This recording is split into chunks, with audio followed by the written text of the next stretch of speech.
Sagittarius, your June 2025 forecast is going to see a lot of discussion about your ruler Jupiter repositioning in the water sign of Cancer. Now, it's exalted in Cancer, so that's a blessing. But for you, it's house 8, which can be about deep transformations. But it has been over the last year in your sector of relationships. How have your relationships been? Because if we think of Jupiter in isolation, despite its technical detriment in Gemini, that should have given you something really significant, some kind of improvement, and it may have done, but it may not have done so without a certain amount of hard work or application. Why? Because the bête noire of Jupiter is Saturn. So Saturn, the greater malefic, has battled with Jupiter, the greater benefit, for pretty well all of the last year. So you haven't had the full benefits of an unadulterated Jupiter transit through your sector of relationships. It's come from perhaps a greater understanding of your emotional situation, Saturn in the 4th house. And some relationships which may have seemed promising may not have made or gone the full distance, because what you've gained from Saturn over the last couple of years is a much clearer understanding of what's not going to work for you in terms of your inner world. So people see you as a larger than life character, which clearly you can be. But actually, there's been a lot of changes going on deep within you, and those have been very profound. But of course, at the end of April, Neptune moved into your 5th house, which is very creative. Then we had Saturn move to join up with Neptune on the 25th of last month. So as we come into this month, they're in the part of your scope to do with enterprise, to do with speculation, to do with being a bit more risk-taking. But Saturn and risk is not something we usually correlate together. But the 5th house can also be about joy, fun, creativity, children. Saturn, as ever, can reward us like it may have rewarded you over the last couple of years around your home and family life, where you may have gained a lot of insights by working hard at that part of your situation, and now it's priming up a new opportunity. And Pluto, the planet of change, is in a fantastic alliance with Saturn and Neptune for the whole of this month. So your words and your thoughts can have very great impact on others through June. So that's delicious. And as we come into this month, Mercury, the planet of communication, talk and thought, the intermediary, can be to do with being very analytical, is in your sector of relating, but it's also in its home sign, and it's also emerging from a stupendous combination with the Sun right at the end of May, which may have helped you to realize or crystallize in your mind exactly the type of relationship you deserve, exactly the type of relationship you will hang out for, or if you're in one, to appreciate the benefits of what you have, because no relationship is likely to give us everything, but what we can do is celebrate what we get and work on the bits we don't. So some kind of alliance may have shaped up as last month came to a close. So as you come into this month, although Jupiter may have been a bit elusive around relationships over the last year, Mercury meets up with your ruler on the 8th of this month, and some kind of conversation, discussion, could be a contract, because Jupiter and Mercury are very much about trade and marketing. The 7th house can be a partnership. Something really significant can shape up at the end of the first week of this month, which really sees you celebrating. But they are in a square with Saturn. So however much we recognise that Jupiter moving into Cancer is a great place for him to be, the 8th house can transform where you're devoted, long-term finances, business affairs, maybe around intimacy.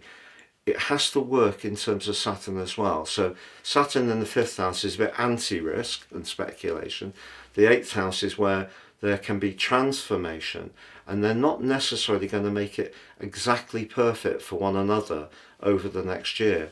So we are going to have an ongoing square which plays out exactly this month on the 15th, But because when Jupiter, once every 12 years in that 8th house, moves into Cancer, it's challenged by the planet of limitation. So Jupiter's about reward and Saturn is much more about resistance. So I think Jupiter will get a lot of publicity this month, but I think we do need to be really conscious of Saturn, Neptune, Pluto, the square between Saturn and Jupiter in particular.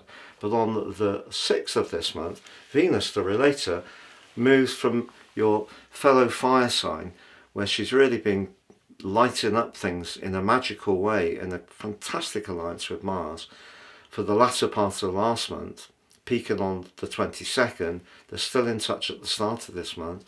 We also have the Moon and Mars in Leo linking brilliantly to Mercury at the start of this month. So I feel there is going to be a sense of excitement and anticipation as you begin June, which is something you can really relish.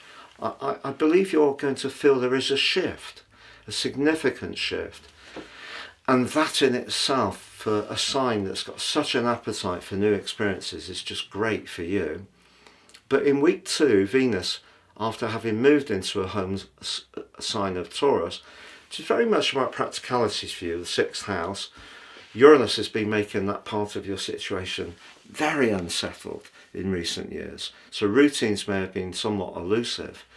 So Venus squaring with Pluto means there could be a discussion in week 2, and it could be around a job, or it could be around finance, and that discussion could be important.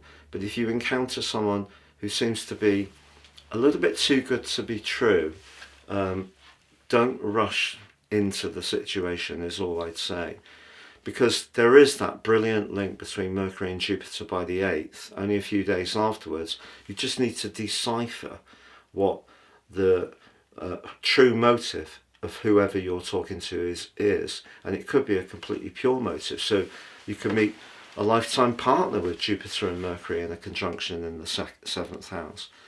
You could forge an alliance with someone that works brilliantly well for many years to come.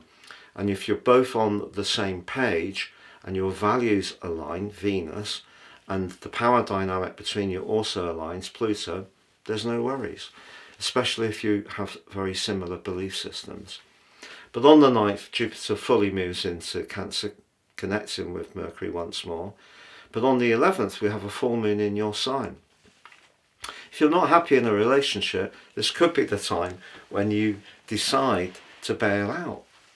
And I'm not telling you to bail out, because Saturn in the 5th house is just going to make you much pickier about what you will accept. So if you've been going through something very deep and tricky, perhaps, for example, one of the things that seems to play out with people these days, as accommodation is so expensive, people often will buy or rent a property together, and then their relationship changes, not necessarily for a sinister reason, it's just what happens. And they both have an asset, but they don't really want to be in the same physical space. That kind of stuff can be really tricky.